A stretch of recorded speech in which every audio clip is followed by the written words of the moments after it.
Hello everyone. Now questions from exercise 4.1. Question number 1 देखिएगा. The cost of a notebook is twice the cost of a pen. Write a linear equation in two variables to represent this statement. ये जो statement है कि cost of a notebook is twice the cost of a pen. इस statement को हमें mathematically लिखना है, वो भी कैसे? Linear equation in two variable के फॉर्म में, ठीक है ना? इसको रिप्रेजेंट करना है. तो हम क्या करते हैं, पहले हम नोटबुक और पेन की कॉस्ट को लेट कर लेते हैं. Let the cost of a notebook is equal to rupees x and the cost of a pen is equal to rupees y. According to question, question क्या कह रहा है? क्वेश्चन ये बता रहा है कि जो नोटबुक की कॉस्ट है, नोटबुक की कॉस्ट कितनी है? एक्स. जो नोटबुक की कॉस्ट है ये एक्स, वो पेन की कॉस्ट की ट्वाइस है. तो देखिए पेन की कॉस्ट अब लिखिए. जब भी हम इक्वेशन बनाते हैं तो उनके बीच में वेरिएबल्स को लिख के फिर इक्वल लगाते हैं. लेकिन ऐसे तो क्या हुआ, ये तो इक्वल बता रहा है, लेकिन इक्वल नहीं. हम क्वेश्चन को पढ़ते हैं ना, क्या कह रहा है कि cost of a notebook is twice the cost of a pen. Notebook की कीमत पेन की दो गुनी है. पेन की जिसके साथ ऑफ लगे, ठीक है ना. Cost of twice of pen. Of किसके साथ? पेन की. पेन की कीमत कितनी है? वाई. तो उसी में ट्वाइस मतलब 2 से मल्टीप्लाई कर दीजिए. तो अब देखिए आप क्या करिए, 2y को उठा के इधर ले आइए, x माइनस 2y, और इधर क्या बचा? 0. तो ये एक इक्वेशन बन गई जो कि लीनियर भी है पावर 1 होने के कारण, और 2 वेरिएबल हैं. तो आप देखिए ये इक्वेशन कैसे आ गई? Linear equation in 2 variable for this question number 1. Now question number 2. Express the following in form ax plus by plus c is equal to 0 and indicate the values of a b c. मैंने कुछ part choose किए हैं, वैसे 8 में से 6 part हमने लगा दिए हैं, 2 आपके लिए छोड़ दिए. First part 2x plus 3y is equal to 9.35 पर बार. ठीक है, इस बार से मतलब कुछ हमें नहीं है. हमें क्या करना है, ये फॉर्म लाने का मतलब मालूम क्या है कि इक्वल के राइट साइड में 0 हो और लेफ्ट साइड में x भी दिखे, y भी दिखे और कांस्टेंट भी दिखे, 3 टर्म दिखे. तो देखिए x और y तो लेफ्ट में है ही है, बस जो इधर हमें 0 बनाना है तो क्या करें, इसको उठा के हम इक्वल की इस साइड में ले आए. तो ये प्लस का है तो ये माइनस का 9.35 हो जाएगा, और इक्वल की इधर जब कुछ नहीं बचेगा तो 0 हो जाएगा. अब देखिए ये फॉर्म आ चुकी है, ठीक है ना. अब इसको कंपेयर कर लीजिए, x के साथ a है, यहाँ x के साथ 2 है, तो यानी a इक्वल 2 हो गया. y के साथ b है, यहाँ y के साथ 3 है, तो b, ये b इक्वल कितना हो गया? 3 हो गया.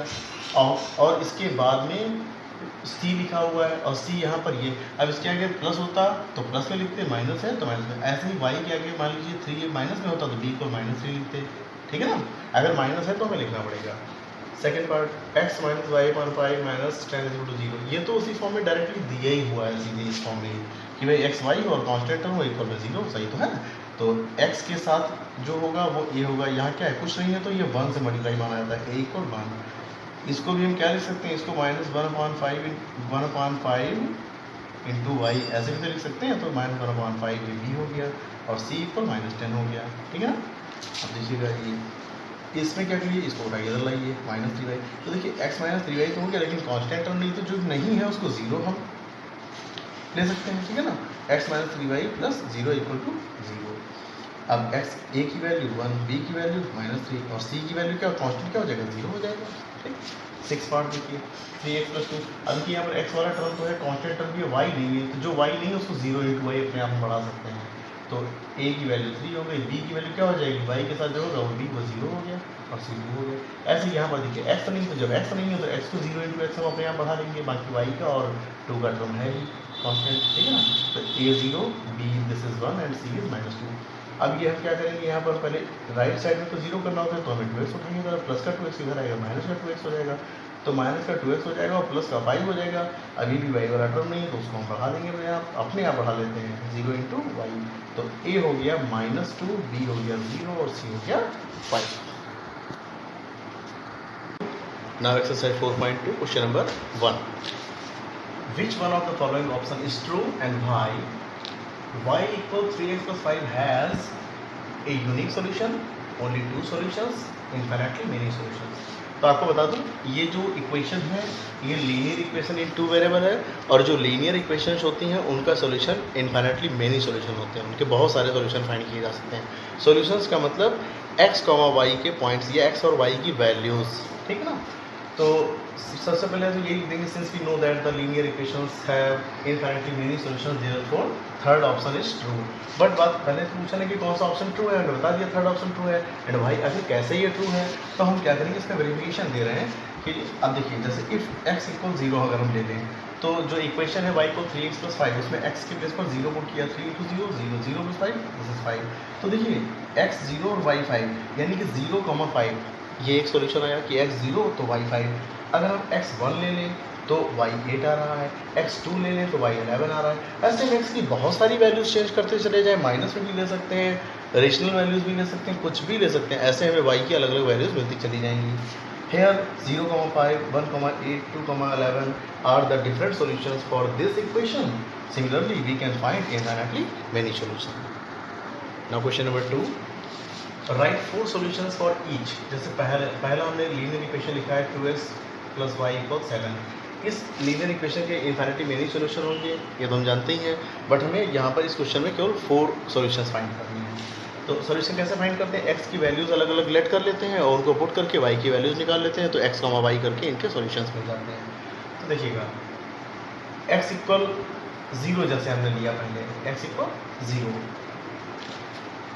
तो x = 0 अगर यहाँ पुट करेंगे हम इसमें तो 2 × 0 + y = 7। भाई x की वैल्यू पुट कर दिया तो 0 × 2 ये 0 हो गया, 0 इधर सब्ट्रैक्ट हो गया अगर तो 0 तो कुछ नहीं है यानी कि 7 ही आ जाएगा। तो x = 0 हो तो y = 7, ये एक सॉल्यूशन है। आप चाहें तो ऐसे ही 0, 7 ये भी सॉल्यूशन लिख सकते हैं, या ऐसे लिख सकते हैं x = 0 एंड y = 7, ठीक है ना। x = 1 ये अलग अलग जो आए हैं, y = 5। अब जैसे 1, अब x की वैल्यू 1 हमने यहाँ पुट की, तो जब यहाँ 1 पुट करेंगे तो 2 × 2, अब ये प्लस का 2 उधर जाएगा, सब्ट्रैक्ट हो जाएगा, 7 - 2 5, तो y कितना आ गया 5, ठीक है ना। ऐसे ही x की वैल्यू 2 पुट कर लिया, 2 × 4, 4 उधर सब्ट्रैक्ट हो गया 3, तो x = 2 तो y = 3, और ये x = 3 तो y = 1, x = 3, 3 × 2 = 6, 6 उधर जाएगा, सब्ट्रैक्ट होगा 1। 4 सॉल्यूशन चाहिए थे, these are the 4 solutions, okay. अब सेकंड पार्ट देखिए इसका। अब इसमें लीनियर इक्वेशन है πx + y = 9, इसके भी 4 सॉल्यूशंस चाहिए। फिर हम वही काम करेंगे, पुटिंग x = 0, x के प्लेस पर 0 पुट कर दिया तो π × 0 तो 0 हो जाएगा, और 0 + y ही रहेगा, ठीक है ना। इक्वल में 9 था तो 9 रहा, y = 9, तो 0, 9 ये एक सॉल्यूशन हो गया, ठीक है ना। अब x = 1 अगर पुट करते हैं x के प्लेस पर तो π × 1, π × 1 तो π ही रहेगा, और ये π उठ के उधर चला जाएगा, 9 - π, π की वैल्यू रखने की कोई जरूरत नहीं, y = 9 - π, तो x 1 है तो y 9 - π, तो 1, 9 - π ये एक सॉल्यूशन हो गया। ऐसे ही x = अगर 2 है तो ये 2 × π, 2 π उधर चला गया, 9 - 2 π, मतलब 2, 9 - 2 π, ठीक है ना। ऐसे x = 3 अगर रखें तो 3, 9 - 3 π। ऐसे ही थर्ड पार्ट इसका आप सिमिलरली ऐसे ही कर सकते हैं।